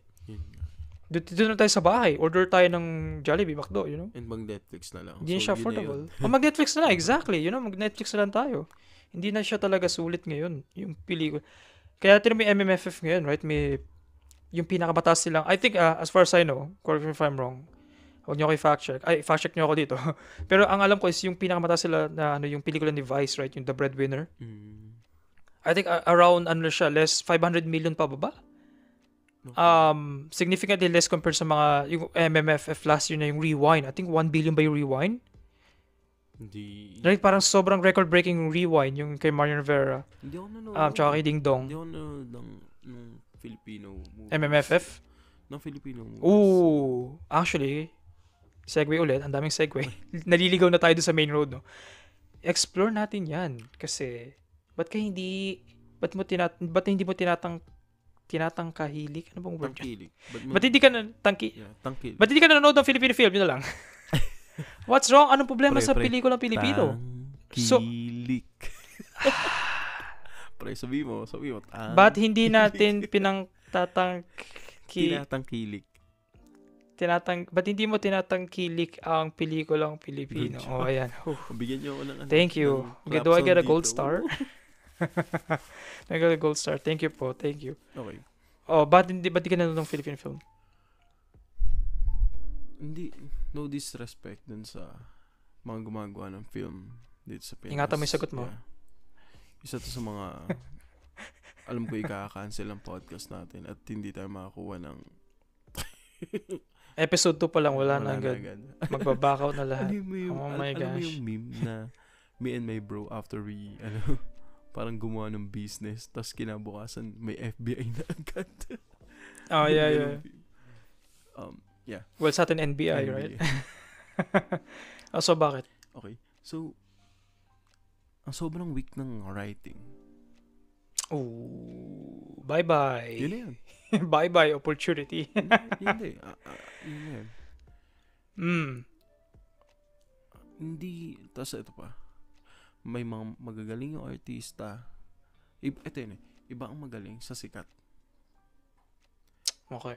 Pero dahil kailangan magkaroon ng profit, ang ginagamit yung sikat. Hindi yung magaling. Yeah, I think I think the thing is yung kung paano kasi built yung ano natin, yung sistema. I think as far as I know, hindi naman ako part ng main industry, you know. Hindi ako insider, pero ang alam ko lang like outside looking in is nauuna kasi yung actors before everything. You know, like parang meron tayong love team pairing. Yun. So gawa ka ng script about them, basta ganun. Yun. Nauuna yung artista bago yung kwento, bago yung script, bago yung story. Parang ang project laging meant for someone. The actors. Yeah. Oh, for someone, Hindi yeah. siya, hindi katulad, itong maganda sa Hollywood eh. Meron talagang, kahit sinong sikat, di ba? Kapag gusto nila, May audition process. Mag-audition sila. Yeah. Feeling ko naman may audition dito, pero feeling ko, hindi siya katulad ng, kunyari, parang meron mga film na minsan magugulat ka kung sino yung mga nag-audition pero hindi sila yung kinuha, di ba? I think si Thor, di ba? Tom Hiddleston. Kaso nakuha ni nag-audition siya for Thor, yeah. Diba? Pero naging siya si Loki, di ba? Parang pero I think yung sila magaling, di ba? Pareho sila magaling eh. Yeah. Yung competition is iba. I think yun yung talagang natin sa Hollywood. Hollywood. Yeah. Hollywood compared sa Pilipinas talaga. Like, I mean, si Ariana Grande, right? Nag-audition siya for yung role niya sa Wicked. And yung may video pa nga na naging trending, right? Nag-viral. Yung umiyak siya nung sinabi sa kanya na ikaw yung magiging main character. Kahit na siya, very pop star, you know, like parang tippy top of the, diba? Of the food chain. Pero, and yeah. Anyway, nag-audition pa rin siya. I feel like yun yung parang wala sa Pilipinas, I guess. To be fair kasi, sobrang mahal ng paggawa ng pelikula sa Pilipinas. As in, hindi masakit kasi wala masyadong nag-i-invest, you know, sa entertainment natin. Kasi ang lakas natin mag-entertain, pero hindi ko lang kung bakit hindi... Okay. May hot take ako dyan. What if, ito kasi feeling ko, seatbelt. ganito kasi ang Filipino films, kung titingnan mo, business, kaya nga tulad ng sinabi ko, mauuna, parang may magaling, merong sikat. Diba? May magaling, merong sikat. Pag ginamit mo yung sikat, parang automatic yung mga nakikinig dyan, nanonood dyan doon sa sikat na yan. Alam mo yun, parang makukuha mo yung attention nila eh. Pero, kung titingnan mo yung film na ginawa para dun sa sikat na yun, sobrang low grade. Alam mo yun? Parang, ewan ko, parang scam. Parang pyramiding scam siya or something. Na, yeah. Di ba? Sige, mag-release tayo ng film. Kaya hindi ko rin masisisi ang mga Filipino kung bakit ayaw na nilang manood ng Filipino movies. Kasi, nakakapagod eh. Hindi brave enough. yung production para gumawa ng magandang film. Yun. Yeah. Ang daming pwedeng sabihin dyan. Yeah. Paano ba? Saan pa mag-start? Kasi gets ko eh. Well, kasi gets ko siya. Hindi ganun ka-profitable kasi yung movie business sa Pinas eh, right? Hindi siya... Kailangan mag-survive eh, pero like... wait lang, pause. What's up? Apo. Yeah. May tayong alarm, okay? Pinatay ko yung alarm sa phone. Pero nag-alarm si... nag-alarm si ate. Nanay 2.0. Matulog na tayo. Nag-alarm siya. So may alarm. Where were we? Nasaan ba yun? Yeah. Yung movie industry sa Pilipinas, hindi siya as profitable compared sa ibang businesses sa Pilipinas sa entertainment. It's always a big risk talaga. It's always a big risk. Kapag financial risk, okay? Kapag gagawa ka ng pelikula, kaya kung may kita mo, kaunti lang ginagawang pelikula per year. And it's paunti siya ng paunti, I feel like paunti siya ng paunti. And usually nagiging target ng mga filmmakers is usually MMFF. Nagbabank tayo dun na. Sana ma-pick up tayo for MMFF, ganun. Para ma-showcase. Kasi other than that, like parang nakakain tayo ng foreign films. Hindi foreign films as in US films, mga Marvels, MCU films, or big blockbuster, Dune, Part 2, Part 3, mga ganun. Nauuna yun compared sa atin, right? Compared sa mga films natin. Which is pretty sad kasi, sabi mo nga, very talented naman tayo. Yung talent pool ng Pilipinas, sobrang talented. I feel like, yung sinabi ko sa'yo before, na nandun na lahat eh. Yung cinematography natin, yung cameras, nag-improve na tayo to the point na, nandun, on par na tayo sa mga Hollywood films. Yeah. Like yung color grading natin, yung audio mixing, cinematography, yung acting natin, 'di ba? Ang kulang na lang talaga, like agree ako sa'yo, kulang na lang yung script. yung story, yung execution ng movie, script. Yeah. Doon lagi tayo nagfo-falter, and I feel like at least please sana sa lifetime natin, yun yung wish ko eh.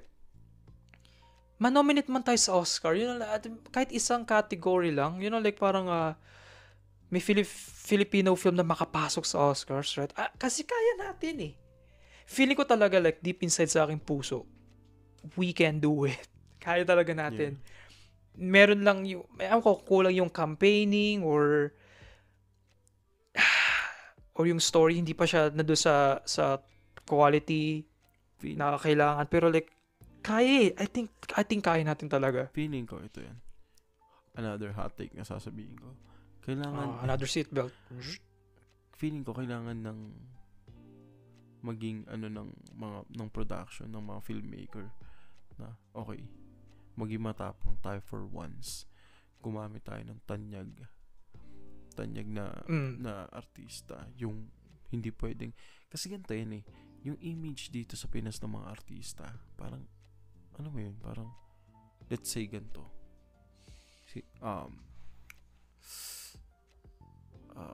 Ang hirap mag-drop name, men.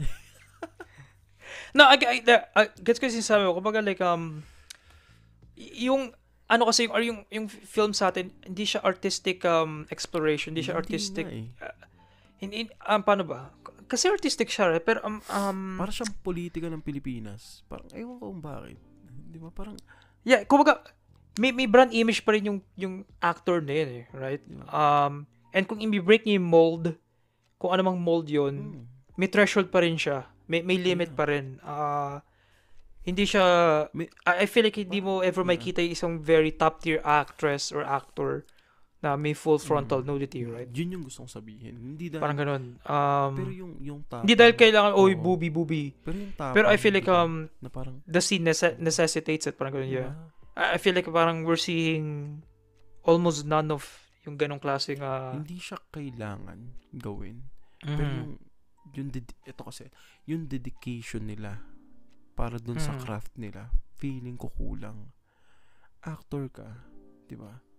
Pero, ewan ko, siguro sobrang corrupt lang talaga nung nangyayari dito sa... Corrupt. So, yeah. I guess sa akin more so, hindi corrupt na isip ko, more so yung, maybe kasi nako-compare natin siya sa like parang western films.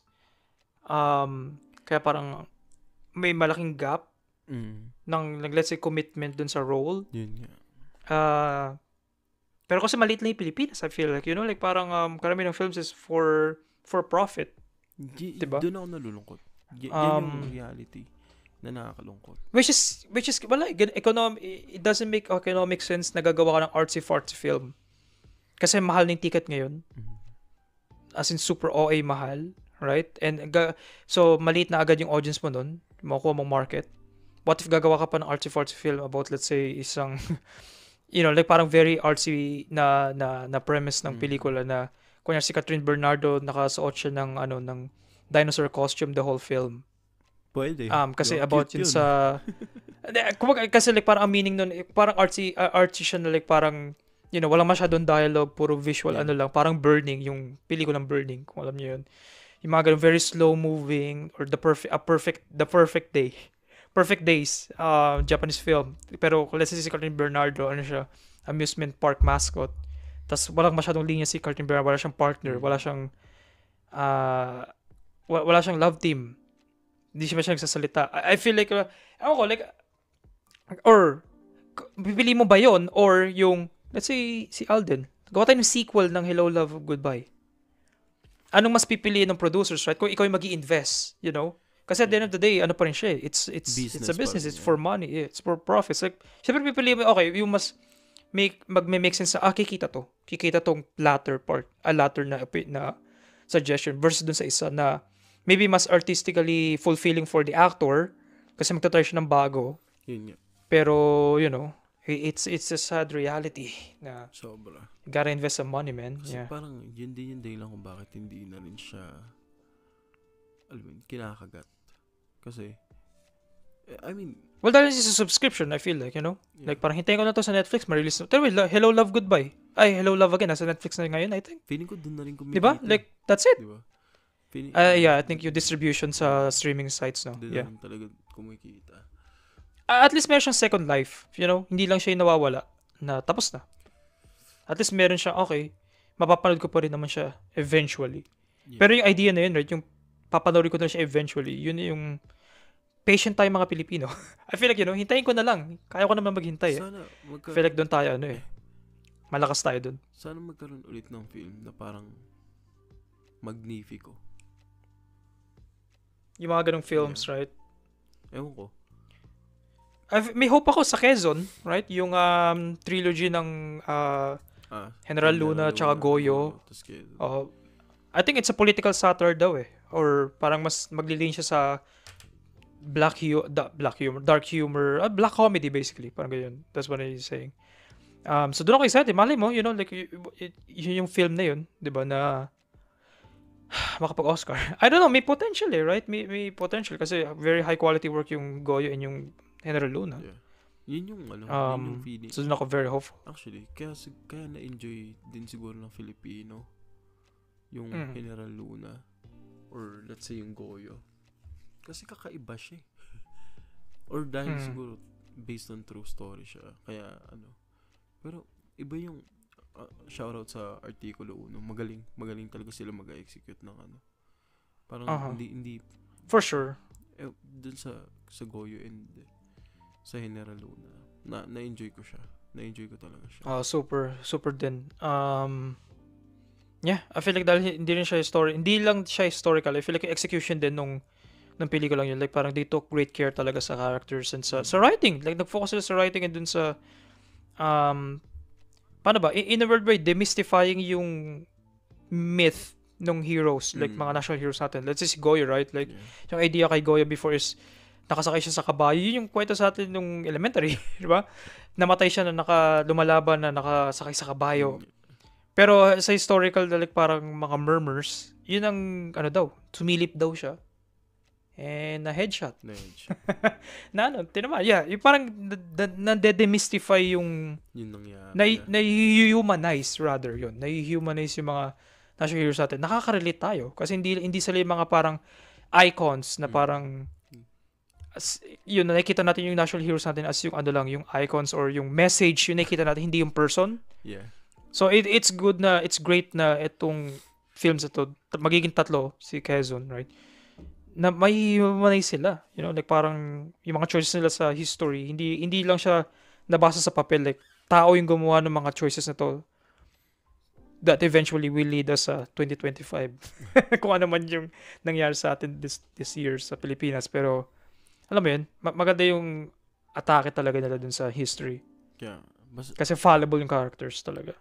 And, parang, ewan ko, siguro, ito, hoping ako na someday, maybe 2-3 years from now, yun nga, magkaroon tayo ng Oscars. Kasi for sure, please. Magaling ang Pinoy. Yun eh. Magaling for sure, Pinoy. Man, bro. Talented tayo. Pero proud to be Pinoys, bro. Sino yung kasama natin? Sino yung circle natin? Kasi magaling ang Pinoy, pero kapag nahaluan na, nahawaan na ng corruption sa sistema, ang bilis lang din na masira nung talent. Gets mo? Like, lahat yan. What do you mean by corruption? I'm curious. Parang, let's say, mga I'm not saying na lagi nangyayari to, pero may mga instances na kung sino yung mga, or sa kahit saan eh, parang ang bilis nating maging bias. Hindi tayo nagpa-fact check masyado. Actually ngayon naging matalino na eh, pero before, like yung mga chismis ang bilis ang bilis humalo sa reality, parang ganun. Wait, so anong relation sa film? Sa film industry? Like, hindi, ibig sabihin yung corruption. Corruption na parang, kunyari, merong, let's say, producer na ayaw niya ng napipigilan yung talent ng artist kasi pina-power trip niya. Alam mo, yung ganun, yun yung mga, alam ko na yung mga actors natin, silent lang. Kasi, syempre, masira yung career nila. Pero kung titignan mo, isa yun sa mga dahilan kung bakit hindi nila nalalabas. Let's say si Nadine Lustre. Potential. Yeah. Tingnan mo sa nangyari kay Nadine Lustre. Kung ano nangyari. Di ba? Ano nangyari? Hindi ako updated. Parang yung about sa kontrata niya. Di ba? Parang feeling ko tinamad siya eh. Tinamad siya na gumawa na ng, alam mo yun, gumawa ng... Or I feel like... Or I feel like set na siya. Maybe. Iba-iba yung reasons eh. Pero, I guess I would, sa akin yung side ko, maybe hindi ko siya more so yun nga, yung parang profitability talaga ng film natin. Talagang, hindi lang talaga tayo as profitable yung ganung business sa Pilipinas. It sucks talaga, it sucks. And I hope na ewan ko, may mag-invest, company man or yung government, like parang magkaroon ng incentives para mag-shoot.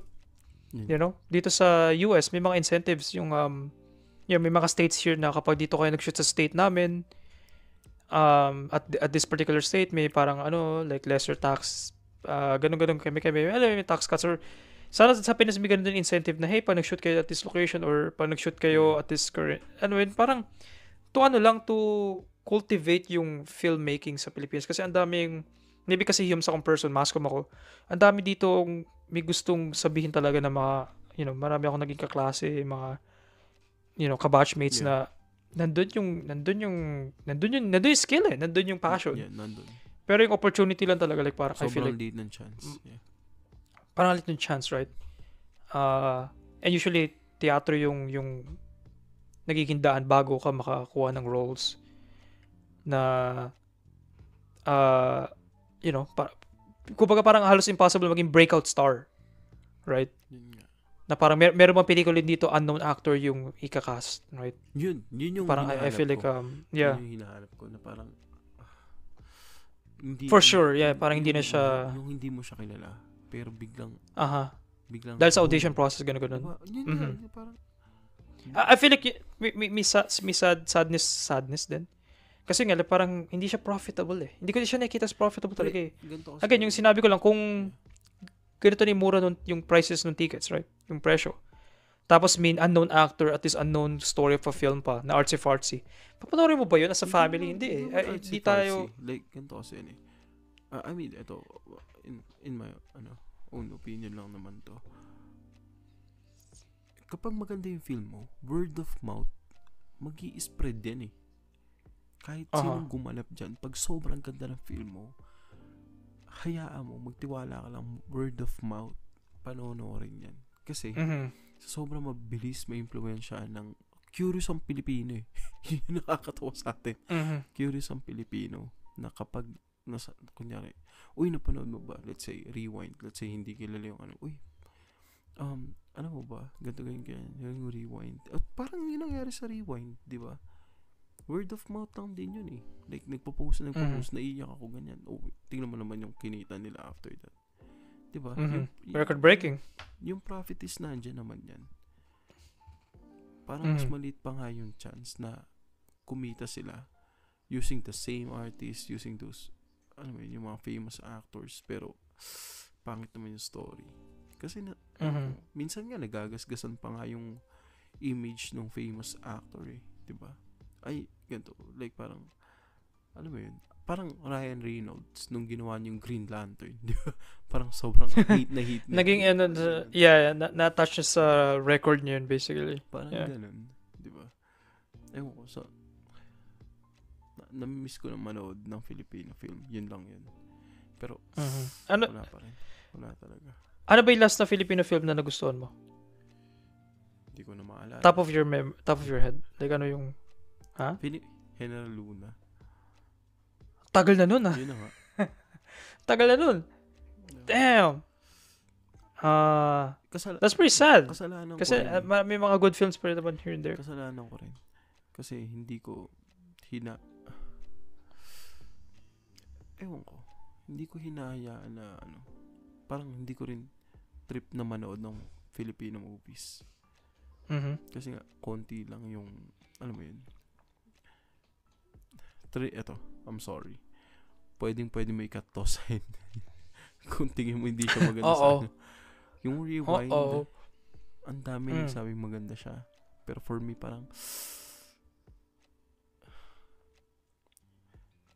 I would tend to agree. Na-underwhelmed din ako sa Rewind. I guess yung message niya.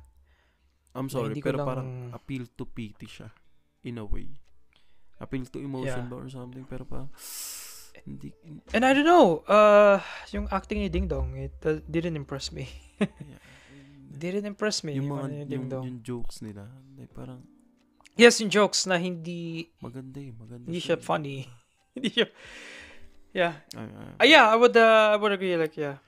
Ang ganda nung ang ganda nung concept. Pero parang pilit yung acting.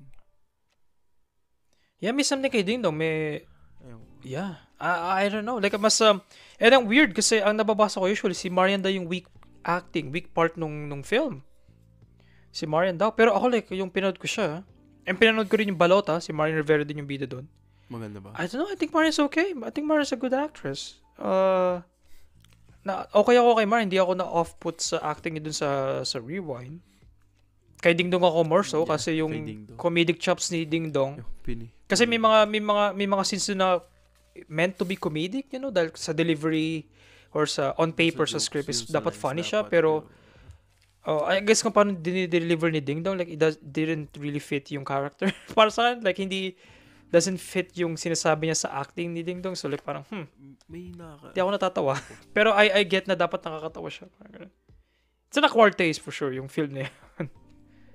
May film si Ding Dong na, parang ganito rin niya eh. Hindi siya Rewind eh. Tama ba? Si Ding Dong ba yun? Yung isa ba kay Chris Aquino? Hindi ko alam eh. Pero parang I think yun yung parang horror or something. Hindi siya horror. About Ding Dong. Tapos parang about din siya sa time traveling sa... Moments in Time ba? Moments in Life or something. Ang ganda nung film na yun. Diba? Yeah, si Isa Calzado yun, right? Isa Calzado. Yes, I remember that. Yeah. Man. Okay siya dun. Like, subdued yung, as far as I remember, kasi ang tagal ko na hindi napanood. Medyo subdued yung acting ni Ding Dong dun. Mas chill, mas grounded yung acting niya. And yung story mas wacky. Pero I really like it. It's what I remember ko. Ang unique ng story. Sobrang, for me, sobrang ganda ng mga old films ng like, Ng Pinas. Tanging Yaman. Yeah. Sabi mo, Magnifico. Yung peak ng pagdadalaga ni yeah. Ni Cesar Montano, yung Muroami, yung yes, yung Uro. Oh, yeah. I miss those. Yung Jose Rizal. Ano din yun? Di ba? Sana magkaroon ulit ng ganong era na I'm sure naghahabol tayo ng Oscars or ng award kaya international. Natin. We just gotta invest. We just gotta yung rich people sa Pilipinas, please just nagpamakawa, please just one shot. Okay, like try lang natin talaga. We really can do it. Like I can see it happening. Feeling ko nga parang mas mauuna pa yung mga content creator na gumawa ng ganun eh. Well, we never mag-execute ng film na feeling ko meron eh. Well, maybe more so mag-fund, right? Yeah, pero mag-fund siya ng project. Kasi may mga mata talaga sila and parang karamihan kasi sa content creator ngayon na hindi sila takot. Kasi parang sila yung sarili nilang agent eh. 'Di ba? Hindi sila connected sa mga malaking agency. 'Di ba? So hindi sila grounded. Yun yung gusto kong sabihin. So kapag gumawa sila ng film, try nila i-execute. Feeling ko sayang, Emma Niemedes sana. Magaling si Emma Niemedes eh. Rest in peace kay Emma Niemedes. Magaling siyang gumawa ng short films. Sayang talaga. Well, just I guess just gotta be the right person. I feel like eventually a right person will come. Right production team, right actors. I guess at least kahit once lang, like parang at some point tatama ka, parang ganun, like at some point makaka-strike tayo, right? Like parang just gotta keep bowling. Gotta keep throwing yung bowling pin. Just bato lang ng bato, eventually makaka-strike tayo. But for now, we only dream. Speaking of dream, hindi natin naabutin yung top 2 natin. Yung sumunod na dalawa, naubos na yung ating time for, I don't know if makaka-part 2 tayo or i-list down lang natin very quickly.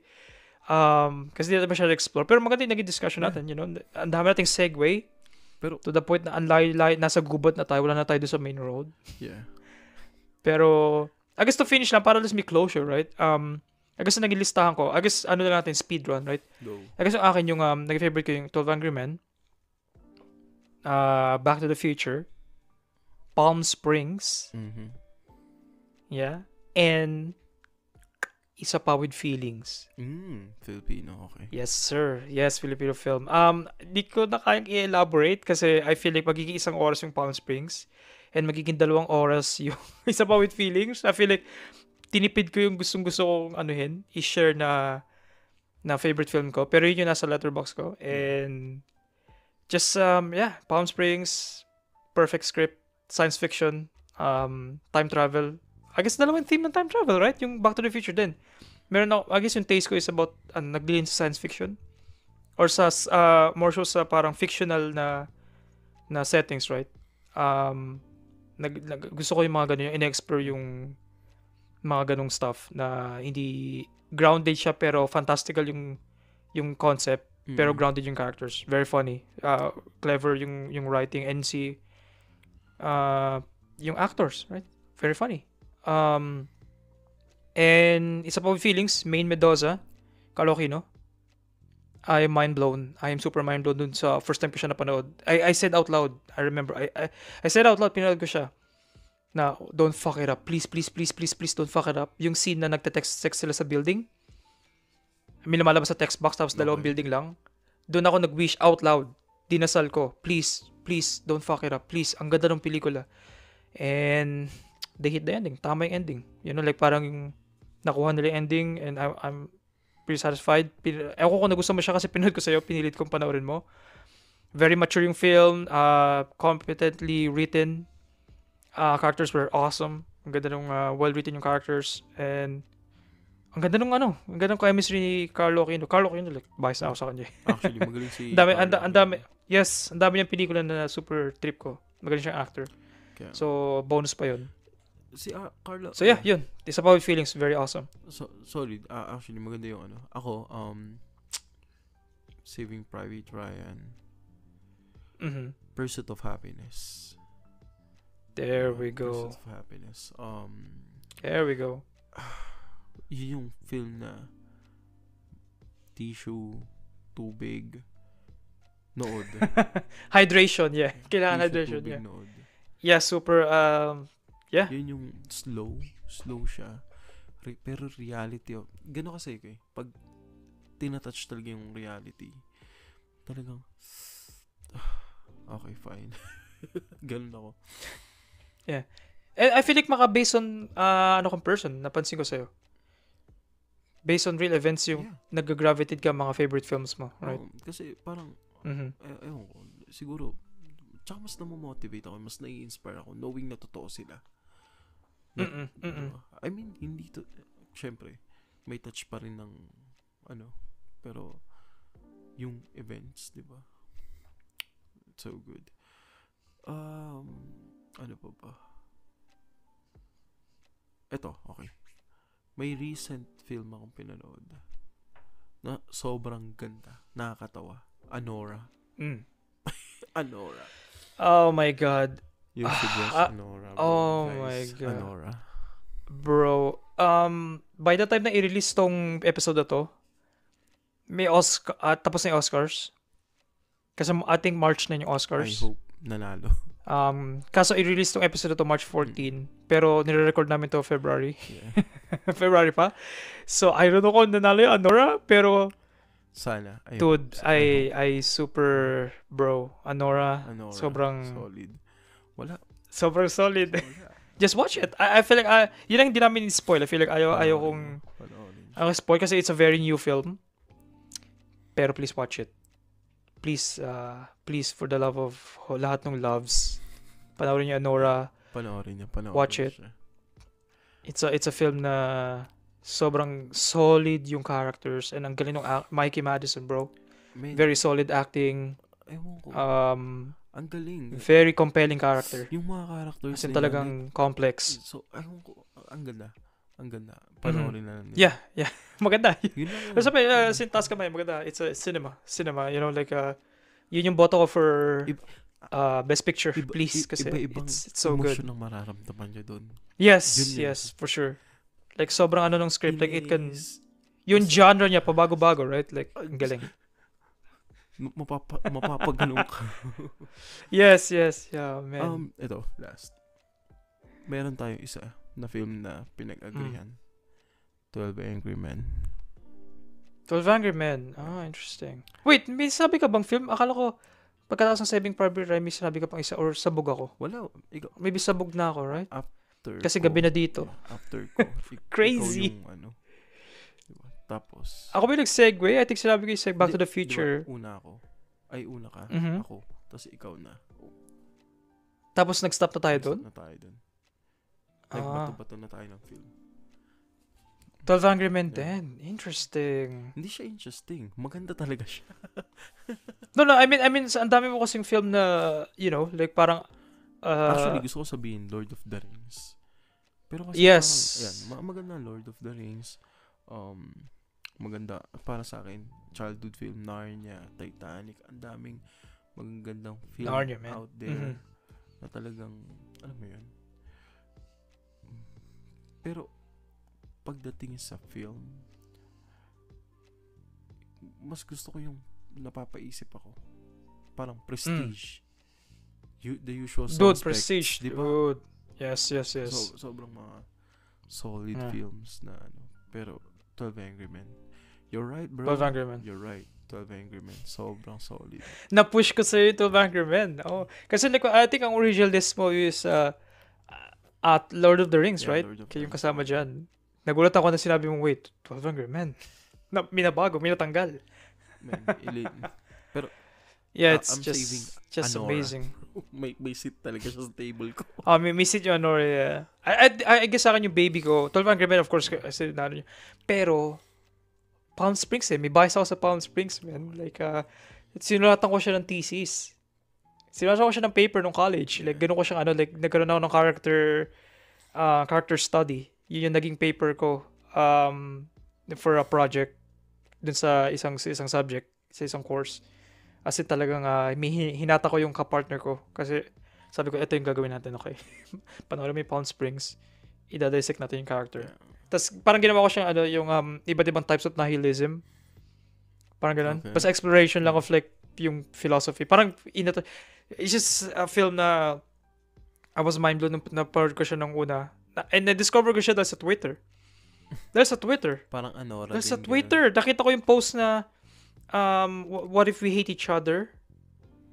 Parang ganun, what if we hate each other? Tapos sabi nung, yung screen cap na yun, what if we hate each other? Tapos sabi, we already do and it's awesome. Parang yata yung line in or something, I forgot.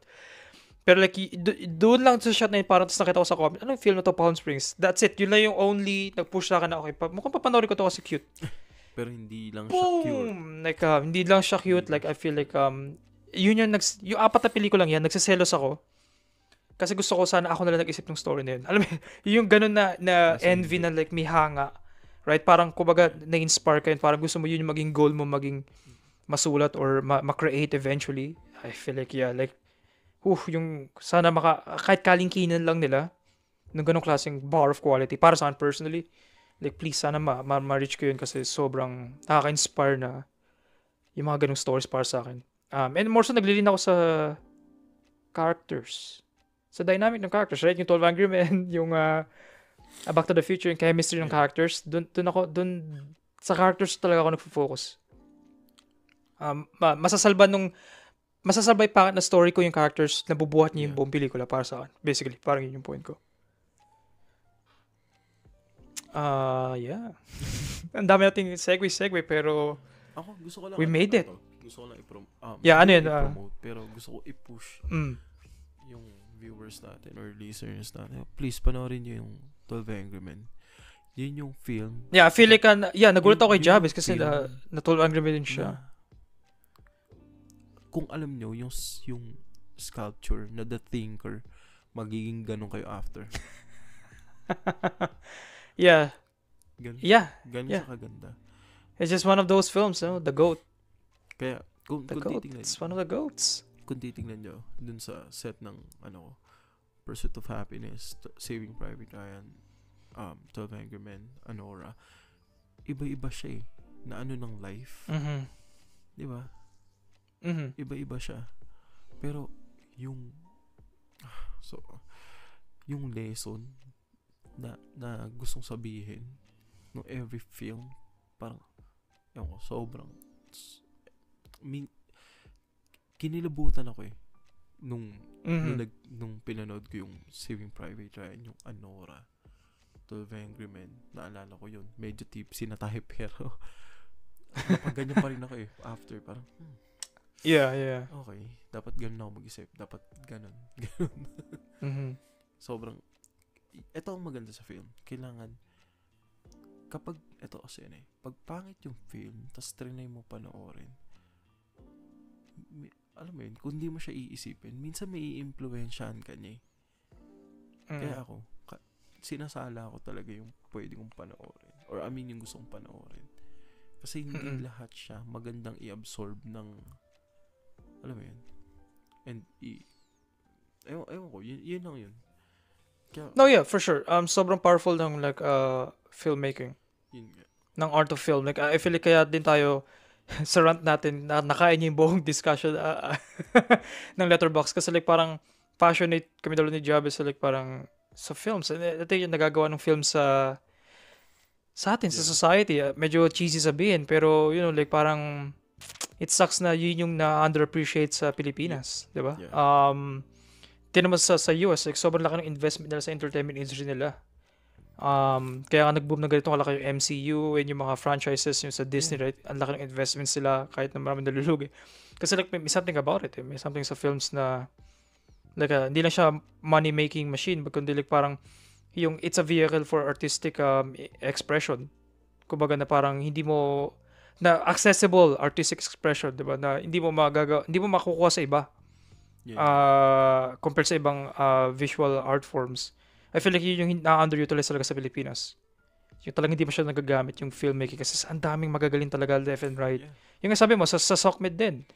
Right? Sa YouTube, like pwede lang siya i-pluck out and bigyan lang siya ng accounting budget. I feel like yun, go ahead, produce. I feel like we really can tell really great, awesome stories na would break the mold ng kayang ilagpasan ng Pilipinas. Just yung lang, give us a chance. Yeah.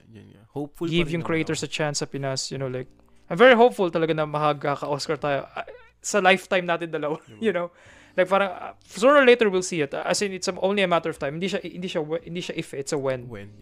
I'm just impatient lang talaga ako na, like just give yung industry a chance talaga, film industry. Like, feeling ko magaling yung ticket prices pababain nyo, like, nandun tayo. We're right there. Magaling. Alam mo yun, yung parang, ang sarap sa pakiramdam na mayroong Filipino film na kasing sikat ng isa sa mga sinabi naming film. Diba? Yeah. Exactly. Si Dali Dali yun. Like parang, di ba, nag-ano siya sa Struggle of Happiness. Pinanood ko yun. Nag-breakout na siya sa international film. Pinanood ko yun. Sa industry. Like, it's dark talaga. Pero like, di ba, yung actors natin, ayun na yun eh. Nandun na eh. Like, parang kailangan lang talaga, ang tanong, bakit sila alisin natin yung mga stigma. Ba't sila wala sa Pinas, di ba? Bakit sila kasi talagang, yun nga, yung image, yung natin, yung perception sa mga artista na ito lang yung roles na kaya. Grounded dito eh. Ewan ko. Hindi grounded eh, more sa yung business-minded, Ito na yun. At ito na ang ating... Ito na yun. Last na. Bago ko matulog. Bago ko mag-sleep. Paksaing ha. Okay. Alis na kami. Magsasaing. Ingat kayo. Meron pang final chore bago ako mag-sleepy-sleep dahil it's midnight. Na-name drop ang ating podcast na eh. Okay, ito. May crisis ngayong midnight. Gusto ko lang i-bring up. Kanina pa to kasi pangalawang beses na. Actually, point na tayo both, right? Gusto natin sabihin. Naramdaman ko sinalay sa kanya. Yung takot na, ano ba yan, Sandy? Kaya ate, magkapatid sila eh. Magkapatid eh. Pinatutulog na naman. Magkakapatid eh. Oh. Siyempre, like, to be fair though, siyempre, yung trauma. Ito yun, this is the peak. Ito yung peak midnight, pre. Anong oras na dyan? Alas 4, 4:40. Yeah. Talagang kailangan natin matulog. Yeah. Pre, nagka-PTSD ako kay ate, pre. Shout out. Okay, at least naramdaman ngayon ng audience, ganun. Ito yung kinukwento namin, right? Na parang, nag-uusap kami for hours ng madaling araw hanggang sa tulog na, sign. Jabez, tulog na, ng oras na. Ano ba yan? Tulog na. Kala mo niya mauubos naman yung araw niyo, meron pang bukas. May bukas pa, ay nako. Matulog na kayo. Ito yun, this is the peak midnight crisis experience. Well, di ba? With bonus, onting ano pa na, hoy, natulog ka na. It never goes, something's di ba? Something's changed, something still stays the same. BBS, pre. Yeah. Yung mga sinasabi namin. Ano ba yung kasabihan? The more things change, the more things stay the same. Parang ganoon. Nandun pa rin kami, we're still those kids na nagpupuyat. And thank you very much for listening to us, for watching us. We really appreciate your watching time. or listening. Yeah. Thank you so much. Yeah, I hope you enjoyed yung aming rant and aming explorations of films. Yeah. Yeah. And gusto ko Sino magpa-plug? Gusto ko na sabihin na like, subscribe, subscribe sa YouTube, follow us sa Spotify and sa SOCMED, sa Instagram, we're open, Facebook. Yeah. We're open na kung gusto niyo ng gusto niyo ng topic na himayin, let's talk about it. Yeah, topics and you never know sa mga susunod na episode, guesting, right? Like parang kung nandiyan kayo guys, open ang aming line, call us. 1-800. Pero yeah, like parang we're open. This is exploration phase ng podcast, right? Yeah. We can do a lot of stuff. We're very flexible, both physically and materially speaking, sa podcast, sa topics and stuff. So like just keep it going yung comments and like I said nga nung first episode, please stick with us, dahil we have lots more to, we're cooking a lot of stuff sa kitchen, umuusok na, mainit magsaing na, sabi pinapakuluan na. Magsasaing na ako. I'm about literally magkukook na ako, but yeah, just follow us sa mga Socmed, typical Socmed, and thank you for listening. Every Friday, next Friday, Yes, wait for us again. Every Friday, new episode. Yung gusto sabihin. Yes, sir. Words are falling out of my my mouth. Midnight. Antok na kami, boss. Midnight crisis. Ito yun, the peak experience, right? Yung sabog ng dahil puyat. Nagmamumble rap na rin. Nagmamumble rap na ba? But yeah, thank you guys for listening. Yeah, hope you enjoyed. And sana dyan sa Baguio, masarap ang tulog mo dahil sobrang lamig na ngayon. I know, right. Sana. Mhm. Sana makatulog. Lamig, sinisipon pa rin ako. Okay. Peace out, guys. Alright. See you next week. Peace out. Signing off. Yes, sir. Good night. Crisis averted. Ano ba? Wala pa rin tayong catchphrase for ending, no?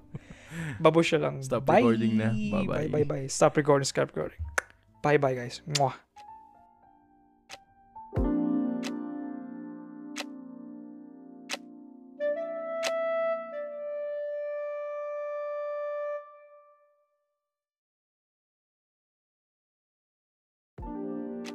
Shoutout nga pala kay Odalus for the music, kay Ice sa visual concept, and kay Joey the Beloved para sa animation.